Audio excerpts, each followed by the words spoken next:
All right. Good morning and welcome to my talk about embedded security nightmares. Now, before I'm actually going to go to the main part of the talk, just a very quick introduction of me. Hi, I'm Sven. I love to make devices do stuff they're not supposed to be doing in general, mainly embedded devices, but also computers and just about everything. I used to work on the Wii a few years back and helped create the homebrew channel, which a few of you might have used. What I did there was mainly writing the exploits to actually get it onto the system. But I'm probably most famous for my PlayStation 3 work, where I was eventually sued by Sony because I broke their whole security system. Yeah, so that's right. So, but what I'm going to talk about today is embedded systems in general. And if there's anyone in here who loves to spend their whole day staring at IDA, reversing binaries, finding really, really obscure bugs, you'll probably be bored. Because I just want to do this as a very general talk.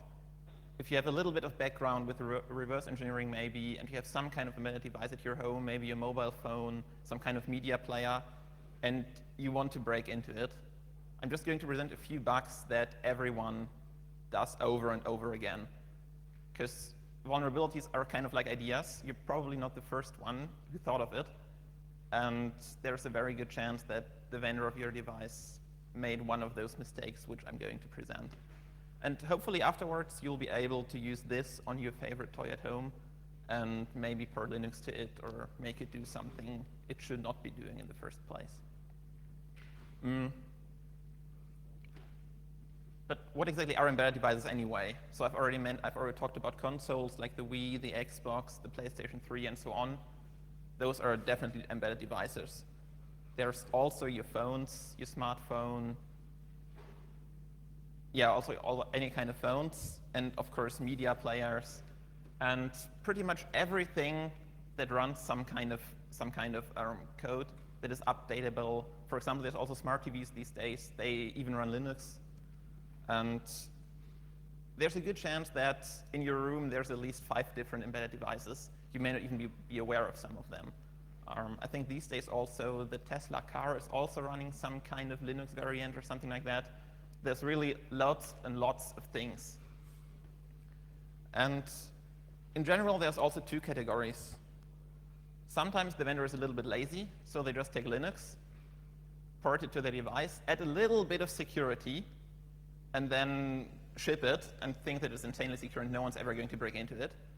And then there's those vendors who spend a little bit more on security and who actually think a little bit more about the whole system's design, and they completely write their own operating system. The difference here is that the second kind usually thinks about security from the very first, before even the very first line of code is written. So those devices are generally harder to break into because the whole system was designed with the idea, we're going to give this to customers. We don't want customers to do whatever they want to do, so we want to lock them down. And if the whole system is designed with that in mind, it's usually harder to break into. Whereas Linux, it's not really made to lock you out of your own computer, your own device. So they usually slap on a kernel module that's supposed to enforce code signing or something like that. And those are generally very, very easy to break. Another question is, why do vendors even add security? Because probably everyone in here, if you would be building some kind of product, you'd probably make it open source, ship it with a Linux kernel or whatever, and just allow the end user to customize their devices. But those big evil corporations, they usually want to add something to digital rights management. They don't want you to steal things.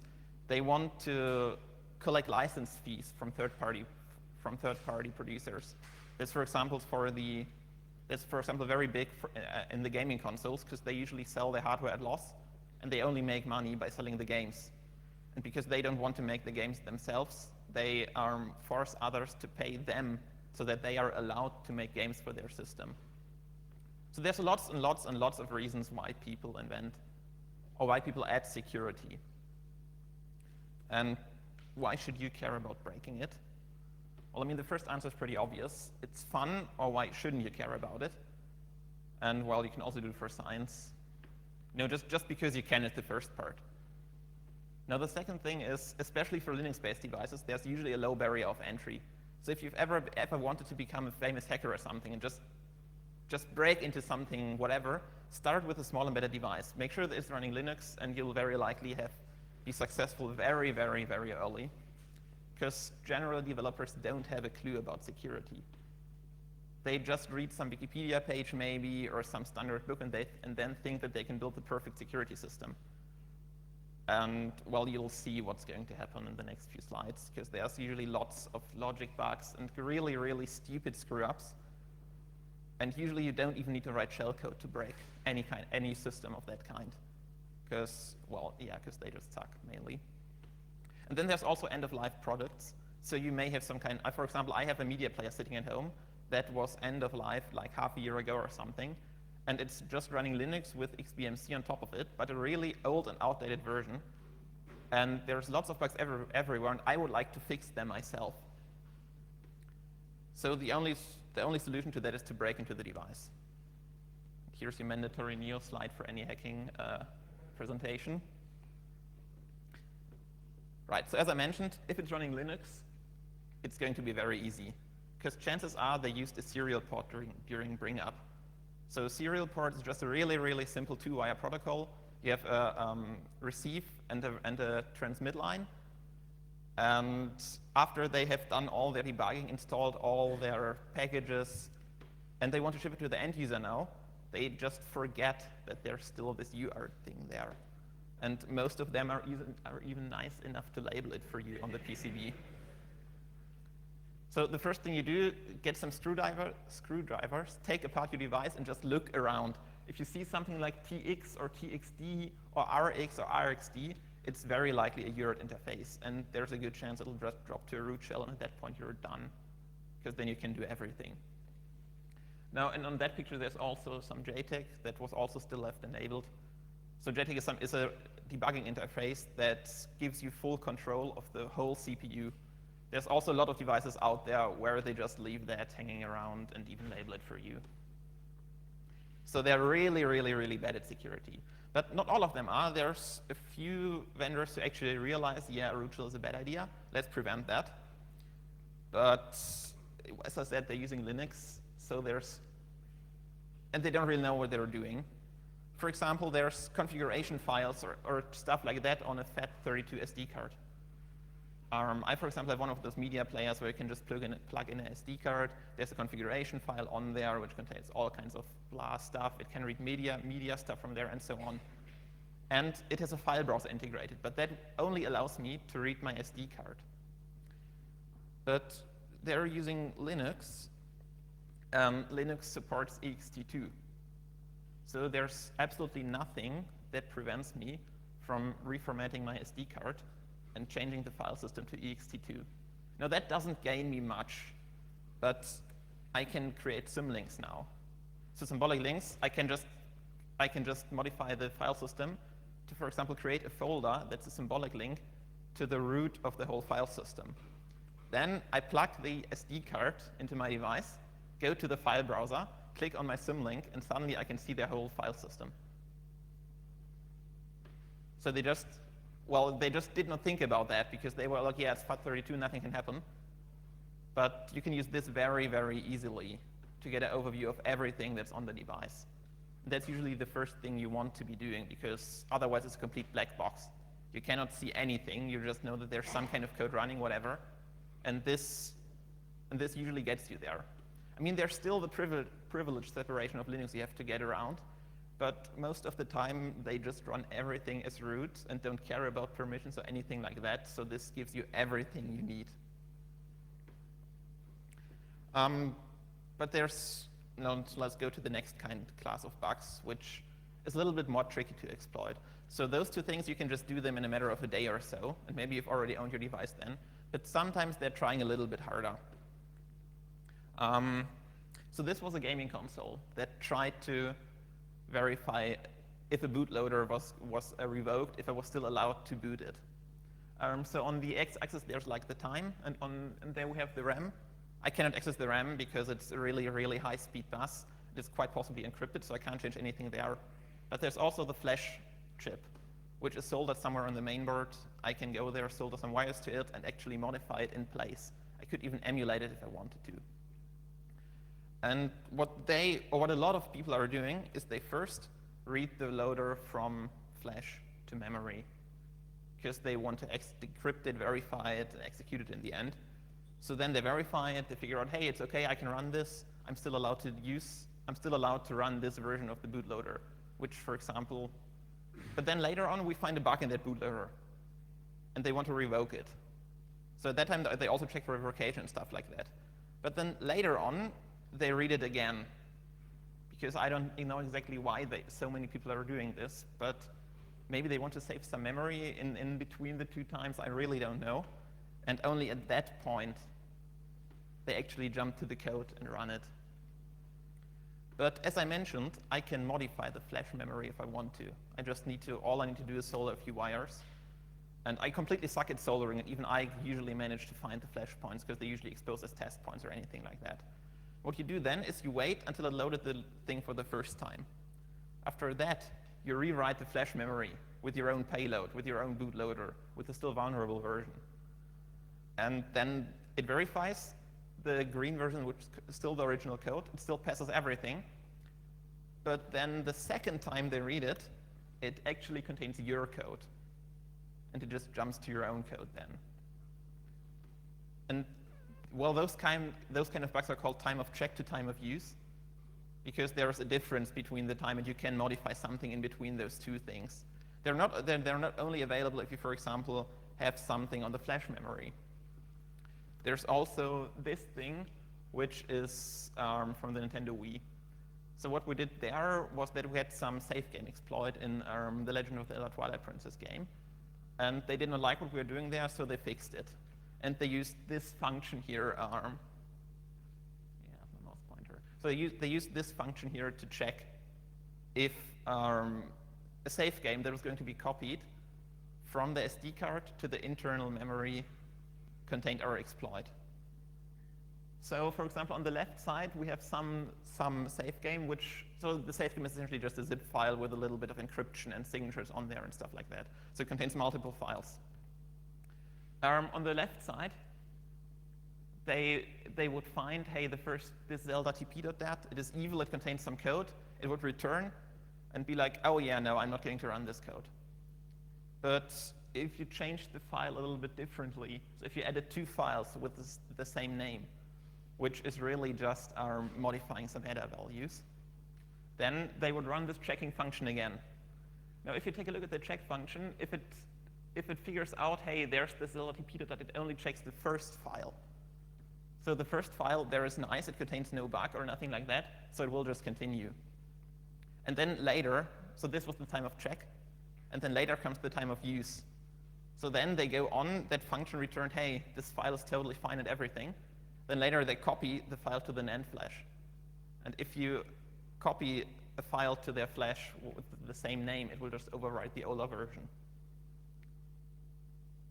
So you really just again bypass the time of check, you change something in between, at the time of use you actually get your evil file onto the flash. And there's lots and lots and lots of bugs like this everywhere. You really just have to look at some process the device is doing and think, okay, will it maybe try things twice? Will it maybe try to split the time between validating something and running something? Another example that I've seen is that when you install an update, it would first take the full update package, check the signature on it, make sure it's a legit package and that there's nothing modified there, and then copy it to the temporary directory as world writable. Then, after that, it would only move the files to the right place. Because the idea was we first want to have all the files on the temporary directory, so that in case the system crashes or anything, we're not losing any, we don't destroy our file system. Because the move itself would be an atomic operation. But that time frame was enough. So after they put it in the temporary directory, you could just exchange the files with everything you wanted. They would still execute the move, and you again have full control of the system. So this is something to really look out for, because there's lots and lots of stuff like this happening. Another example, when you have configuration files that look like key value pairs. What they often do is, if it's running Linux, they're going to whitelist the keys because they don't want you to overwrite system variables like the LD preloading path, the path in general. So they have a whitelist. And so they convert this to a small bash file with export key equals value, and then just source it during boot up. Again, the time of check happens when they whitelist the keys and convert it to a bash file. But yeah, the execution is separated because it will execute it later when it actually boots again. So you just do something like this. You give it a whitelisted key, set it to some kind of whatever value, and then it's running bash, so you can just add the semicolon, be like, hey, I want to run another command, and then it drops to a root shell, for example. Because obviously the config script has to be read as root because it's important or something. So if you see config files like that, or even if you see any kind of settings, just try to embed some kind of bash scripting in there, because they generally don't check for that, because they don't even think of that, I guess. Well, so I said, those are mostly kind of logic bugs that are happening on Linux. And now I'm going to more to the bugs that happen when they're using their own operating system and they designed their completely own system from scratch to hopefully be more secure. So what happens is that they think of memory like the top bar there. Just some kind of area, you can store bits and bytes there, whatever. It has a start and an end. But that is actually not true, because in hardware, you only have a limited lines of addresses going to your RAM. So you may have a 16, if you're talking about a small embedded device, you may have 16 address lines. So if you set the byte 17 to 1, it will just ignore it. So actually, memory usually looks like this. You get multiple mirror copies. And then they, for example, they might check to make sure that you're not copying. If, for example, the first RAM contains a section where there's secret keys or something like that, you have user mode code running. They might, for example, ensure that if you do a syscall, that your buffer is in a range that is secure. But if you just add a certain offset to get to the second mirror copy of the RAM, it will completely bypass that check, because they have obviously hard-coded the addresses to be from 100 to 200 or something, while the same thing will also live at 1100 to 1200. So if you see any kind of checks in system calls in custom devices, make sure that they just try adding large offsets to get to the next mirror copies.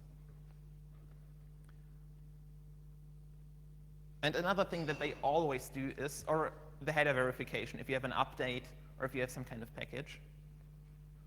What you should be doing is on the left there. So you have a fixed length header, and the very, very, very, very first thing you should be doing is to validate the signature. Because after you validated that, you can be reasonably sure that there's no attacker tampering with your data. But what they usually do is that they want to have some kind of weird, variable length header and a signature at different kind of offsets, whatever. So what they do, they first copy the header and then already start passing data that is vulnerable, that you can just change with no consequences. And only after that, they go ahead and calculate the signature. So if you have update packages or any kind of thing you can give to the device, try changing all the header values. Just change single bits in there and check if there's different modes of failure. Because usually they even tell you, hey, the signature was invalid, or hey, there was an error with the header. They even have strings in there, like, yeah, signature verification failed, or I don't know, field blah, blah, blah is too large. And if the second thing happens, there's a really good chance that there's some integer overflow or some buffer overflow, whatever, in the process before they even go to the signature. Right, so here's an example how we managed to leak some keys using that.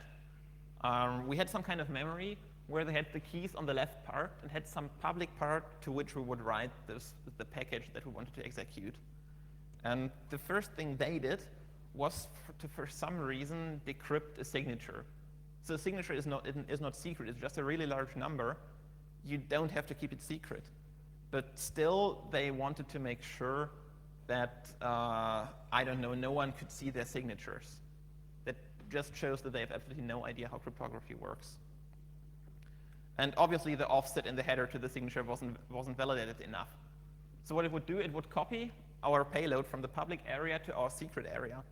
And then we set the offset to the signature to a really, really huge value. And to doing that, we could just make it decrypt anything we wanted in the public area. So I hope that makes sense. So you just set offsets to very high values and see if you can get it to decrypt something you did not want it to decrypt. All right.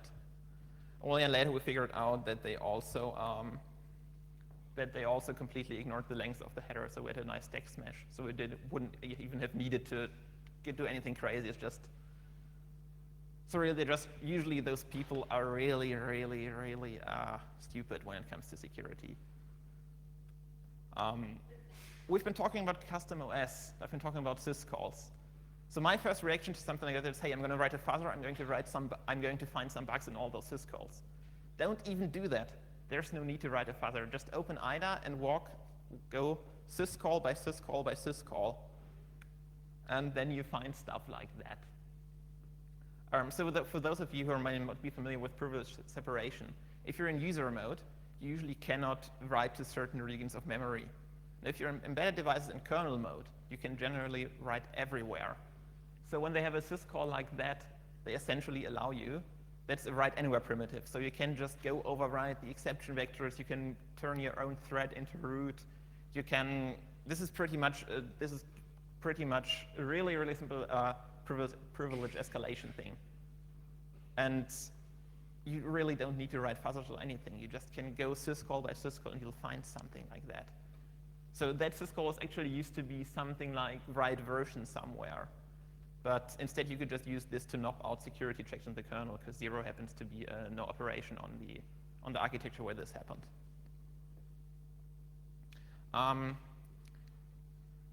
Yeah, now I'm going to come to the second part of the talk, where vendors really don't get how encryption works. And yeah. So if any one of you wants to write something with encryption, it's usually a good idea not to do it, because it is really, really, really easy to screw it up. There's 1,000 different things you can do to make your whole encryption completely useless. There's only a very few distinctive paths where it actually works. I mean, there's been recently this CryptoCat thing where they were using public keys with a very, very short length. So that was a very obvious bug, but there's a lot of them who are not as obvious. For example, there's stream ciphers. They're a really nice invention because they're usually fast. You can skip ahead to any part and just decrypt anything you want. How they usually work is that you have a secret key and a nonce. You combine that together, and then you get just something like a cipher stream, which is essentially just lots and lots and lots and lots of random numbers. Then you take the plain text. In this case, only SIG. I wanted to do SIGINT, but it just didn't fit on the slide.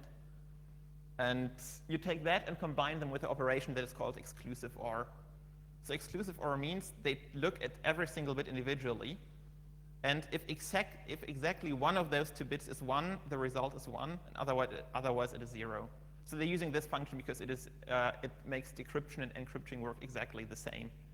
You just fire up your stream cipher again, generate your random stream, and now you either apply it to the plain text, you get ciphertext, or you apply it to the ciphertext and you get plain text again. And that thing called nonce is called number used once for a reason. So I guess you already can figure where I'm going here. I've seen this so many times that they just reuse this number. And what happens then is that you encrypt two things with the same cipher stream. So then you take those two encrypted things, XOR them together again, and you're usually going to see plain text. And for example, I use this to extract some secret operating system files from a flash device. So again, at the top you have the flash. I can read that out. I can change the top thing at will.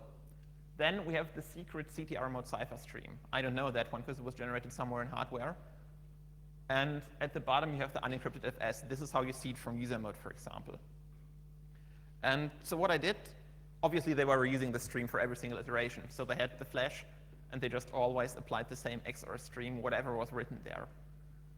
So now I just created a really huge file that just consisted of zeros. And as I just mentioned, if you XOR something, it becomes 0 if both are 0, and 1 if one of those things is 1. So if you take a stream of zeros, just create a huge file, and then write it to the flash, it will just write out the cipher stream for you. Then you just revert the flash back as you have hardware, but you keep a copy of the cipher stream. Now you go to the system update feature. It will go ahead and put a system update somewhere on the flash for you, which will sadly be encrypted, but that's not a problem at this point anymore because you just extracted the cipher stream. So now you can just go ahead and decrypt their system updates. And all that because they were using counter mode keys. This is not only happening on flash devices. I've also seen this on updates. So this was how I initially got into some device because I had just two executable files, extract them together, and suddenly saw strings and everything there, and by pure luck, I also found some keys in there. So there's also something you can try. Just take update files, take every files they have, try to extract them together and see if you can see something like strings. And if you see something like strings, you can be very sure that they screwed up. But some of them aren't using counter modes. They're using so-called unauthenticated modes, which really just means you take, so this is from Wikipedia, for example, it doesn't really matter if you exactly understand what's happening here. In general, it just means you convert a cipher that works on 16 bytes, like AES, for example, to a cipher that works on as many bytes as you want to. The problem with that cipher is that if you change at any point in your plaintext, flip a single bit, in the ciphertext, all the following bits will be completely different. So that is why when they use those modes for flash or hard drive encryption, they have to split the whole thing into sectors, which are usually like 8 kilobytes or something like that. And we're just going to do the same trick again. There's some operating system file on our hard disk. We cannot read that because that's the unencrypted FS layer again. So all we can see is the encrypted data that gets stored on the physical flash. And their operating system is preventing us from accessing that file there. So what we do is we create a user file again, which will be converted to something boring. Now the problem is that I mentioned that they're using unauthenticated encryption. That means I can take the ciphertext from my encrypted operating system file, move it over to where my user file lived now. And what happens then is that when I go ahead in user mode, start reading it again, my boring old user file turns into the operating system file. And by using this, you can essentially extract the whole hard disk they have. Because you just take all the blocks, move it to the block that you own, read it, reboot, repeat the same, and so on, and so on, and so on. Yes, I mentioned it's really easy to screw up crypto. Don't invent your own crypto system. Use well-known algorithms. For example, in those cases, they should have used something that's called XTS mode, which was just invented to prevent those kind of problems. And then there's also like the really bad examples. There's, for example, the Nintendo edition of RSA. So what they did was they took the RSA signature together with their public key and generated the above hash, which, oh, there's something, sorry, there's something missing on the left. So the top thing says RSA, and the bottom thing says calculated. So calculated is my evil file that I used. It hashes to that thing. It expects the top hash. Now, if they had been using memory compare, it would fail at the second byte, because the second bytes are different. But some engineer apparently wanted to optimize the whole process a bit and decided to use a string copy function instead. Now, string copy functions stop if they see a 0 byte. And so if you just brute force the hashes well enough so that the first byte happens to be a 0 byte, you can create signatures that seem to be completely legitimate to the console. So even if they do implement the right cryptographic primitives, make sure to actually go through the code. Because when I see something RSA, my first reaction is, oh yeah, that's RSA, whatever, it's going to work. Go through the code, read every single line, because otherwise you'll miss stuff like that. There was a different screw up where they were using another algorithm. I guess you know what I'm talking about. So they were using elliptic curve DSA, and the important thing there is, for every signature, you create a different random number. Now, if your random number generator is a little bit broken, like the one they used, you can just go and leak private keys. And this didn't only happen to one company. There's at least 2 cases that I'm aware of where they forgot to use a real good random number generator. So the conclusion here is never ever assume that they get their crypto right. A good assumption is when you have some device that's trying to use cryptography that it's completely wrong and broken, because there's a good chance that it is. And now comes the last really interesting bug. We're going to brute force some AES keys. So generally, AES keys have a complexity of like 128-bit. And before you're going to be able to brute force something like that, the universe will probably die from an entropy death or something like that. So generally, you can't brute force AES keys. But some vendors are clever. They hide AES keys in hardware. So they have a bootloader that writes the key to a write once register. So write once really means you can write to it, but you can never read from it again. After that, all is happening in hardware. So the hardware gets initialized, it uses a scrambling function, or maybe it doesn't even use a scrambling function, it just hides the key from you. You can still decrypt and encrypt things by poking some magic value somewhere, but you cannot read the key. But again, you can still encrypt things. And you can maybe even partially overwrite the key. Because registers, there's no 128-bit registers. Usually they're more like 32-bit or 8-bit. So it may even look like this. And if you get the system in this state, where you can encrypt and decrypt things, at first you leave everything as it is. Then you take some known plain text, encrypt it, and you get some kind of ciphertext. Now you start overwriting the very first byte of the key with something like this. You cannot read anything, but you just change the first byte of the key. You encrypt your same plain text, take a look at the ciphertext. Does it look the same? Does it change? Okay, it changed. So let's overwrite the first byte with a 0, 1 then. Yeah, still not the same thing. Let's try 0, 2 or 0, 3 and so on and so on. So you just brute force the first byte of your AES key. And once you reach, whoops, that was one thing too far.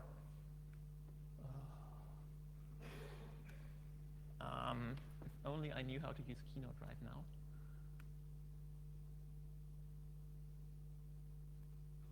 Right, so if you then, at that point where you reach the correct first byte, and you encrypt your known plaintext again, you get some ciphertext that matches the ciphertext you had at the beginning. And then you know the first byte of the key has to be AA. And then you go on and repeat the process 16 times, yes, you get the whole key. So if you ever run into some kind of obfuscated keys, try overwriting it byte by byte by byte by byte. What should be happening is when you overwrite the first byte, it clears the whole key, but most of the time they just forgot to do that. And you can pretty much use the same attack against message authentication codes. So for those of you who don't know how they work, it's really you take a hash function, you take a key, and you take some kind of binary. They're somehow all combined together and result in some string that authenticates your binary. The idea is that you don't want to use some kind of fancy asymmetric cryptography things because they're hard to implement or something. You want something simple. All you want to do is you want to hash the binary and get some authenticated string out of it. And a lot of people use this for the first stage or second stage bootloader authentication. The Xbox used this. The Xbox 360 actually used this for a later stage as well. And you cannot calculate that kind of MAC. So you go modify the file. The file is loaded by your device. The device calculates the correct message authentication code, and then it goes ahead and compares it with the authentication code you provided. Usually they use memory compare function for this. How those functions work is they go ahead and compare the first byte. Is it the same? Okay, no, it isn't, and they fail. If the first byte is correct, they go ahead to the second byte, compare the second byte.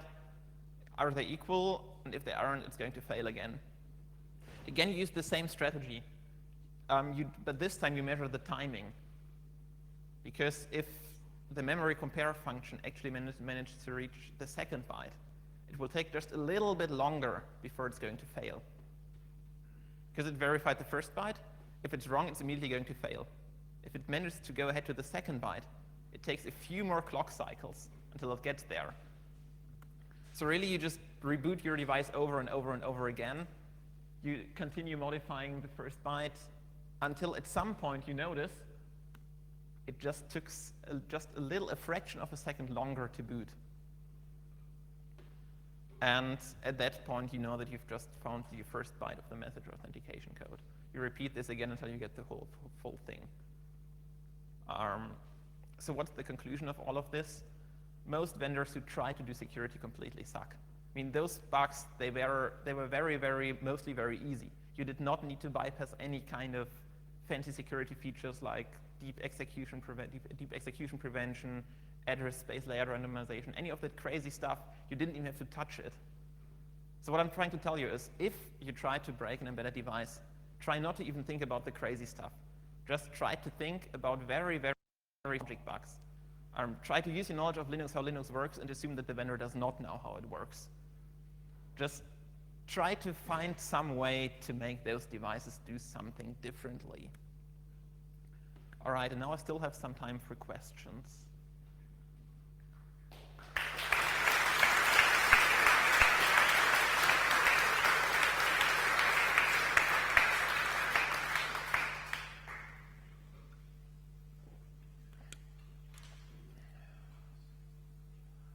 Do we have some kind of microphone? Oh, yes, of course, that works as well. Yeah, what was the first starting device? What was the first hardware you were All right, so the question was what my first starting device was. What was the first device that I tried to break into? And for me, it was an old DVD drive. As I already mentioned, I worked on the Wii a little bit, so I wanted to take a look at their discs. Their discs are somewhat different from normal DVDs. They don't just work in your DVD drive. So I was trying to hack my DVD drive to accept different discs. The DVD drive is a really simple thing. They have absolutely no security. You can really just go ahead and take a look at the firmware, modify it, understand it. And I think I worked for around 2 years on that. I didn't really get anywhere, but I really learned a lot during that time. So again, just start with something really simple.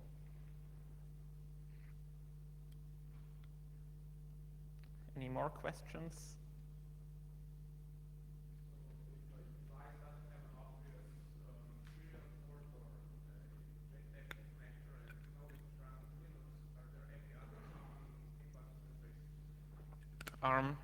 So the question was, if you have some kind of device which is running Linux and you don't find any obvious serial ports or obvious debug faces on the main board, if there's any other things you can do.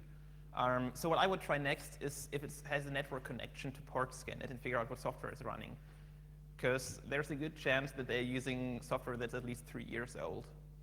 Because they generally, I don't know why, but they generally take some old version and never ever update it again.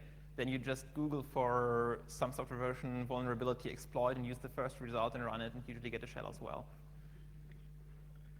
Or you can also try to telnet to it and try empty root passwords or the name of the vendor as a root password. That would be my very next attempt. Yes? What kind of tool do you use for the timing attacks of event copy? Okay, so yeah, that's. So the question was, what kind of tools do you use for timing attacks on the memory compare in the end? So that really depends on, well, actually it doesn't depend. I'm using FPGAs, which are kind of, yes, they're really flexible logic. You can build flexible hardware logic in them. And they're really accurate and really fast. But you may not need to use them, because sometimes if you can manage to slow your device down, you can, for example, take a look and find the clock, replace it with a clock that's like 1/10 of the original frequency. Some random microcontroller like your Arduino or a Raspberry Pi or something like that may already be enough to get an accurate enough timing measurement. And another thing, if you see a lot of jittering, so if you just reboot it and it's always different by a few milliseconds or something, just try with the same byte, try it like 20, 30, 40 times and take the average out of it. Because that usually helps to actually see the difference, because the difference when it goes to the second byte will be like a lot larger. Yes? Do you know of any device, any company who's actually doing everything right with some examples? What do you think? Okay. Okay, so the question was if I know about any company or any vendor that does everything right, or if there's no such thing like that. So in general, I don't think you can do everything right. You can only try to be really, really good, but in the end, someone will break in your device. It's going to happen anyway, so you might as well not bother and allow us to run this in the first place. That would be doing it right, in my opinion. And there's two examples that I like to cite. The first one is the Xbox 360. They had a really, really good security system. It was really well thought out. The problem is that they did not take hardware attacks into account. So from the software side, they really did everything right. You can watch the talks by Felix Domke and Michael Steil about the security system. They're on the CCC website. It's usually during the Chaos Communication Congress. And so software-wise, they did everything right. Well, the hardware, yeah, well, they failed there completely. The other thing is that Sony's PlayStation 3 was actually really good for 4 years because it was running Linux and no one was breaking into it. And that would be, in my opinion, really doing it right. Just allow us to run Linux, maybe disable the GPU, maybe clock down the CPU or something. If you just allow people to run some code on it, you greatly decrease the chance of anyone hacking it. And I'm looking forward to the new Xbox because supposedly they've learned from their mistakes there. So that may be a candidate for doing everything right. Yes? I'm not a programmer, but I just want to say that no matter how secure your encryption protocol is, if you're like a system admin or something, and there's ways for long distance electromagnetic reading of your inner thoughts that so your password and your passphrase, they are very volatile. Right. Even if your system is very well written. And I have lots of information if you're more interested in that kind of security. All right, so he just mentioned that even if you have the perfect security and everything else, there's still electromagnetic emissions from your laptop, and you can pick them up. Also from your head. Right, of course, you're right. Yeah. Oh, from your head. You mean like from your... Okay, that sounds crazy. So he's talking about something like reading thoughts. So there's a patent in 1974 by Robert Allen. He was able, with a matter of meters at that point, where he could illuminate the brain in his words with sending signals between 100 megahertz and 40 gigahertz in the spectrum. And by reading the return patterns, he could get a full electrical reading of the brain. And you can combine that with the analysis that's been done in this time frame. Then you can and also consider satellites and ion secure heaters, which are really just over the horizon microwave radar. This is how the plus agencies work, and I think people should be aware of this if you're interested in security. All right. So he's essentially telling you that we're all screwed anyway.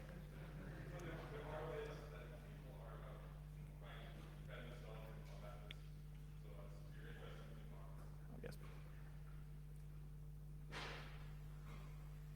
All right, any more questions? Because I don't think we have much time left. Or is there even a talk after mine? Yeah, but it doesn't look like there are any more questions anyway. Oh yes, there's actually one more question.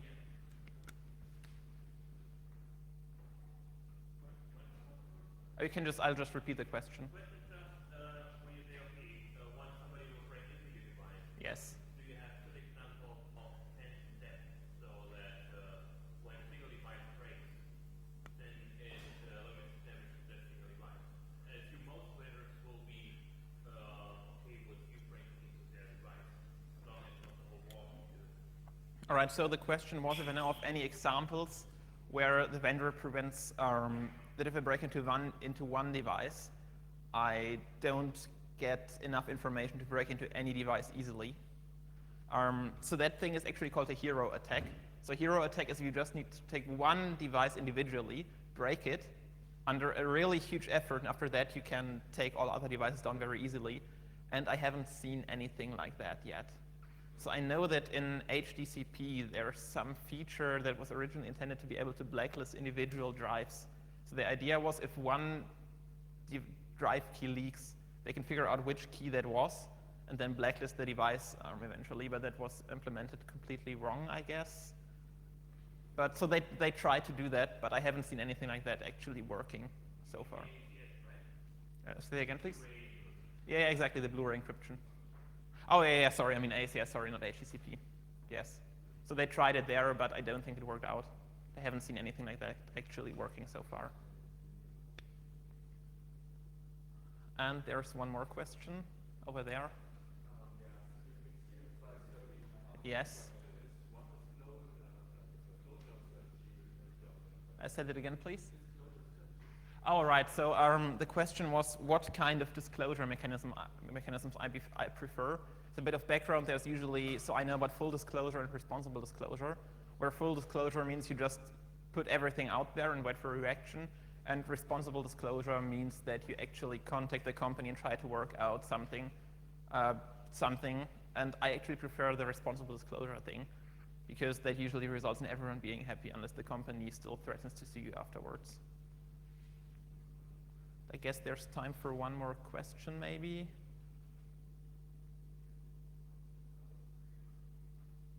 All right, guess there aren't any more questions then. So thanks for your attention.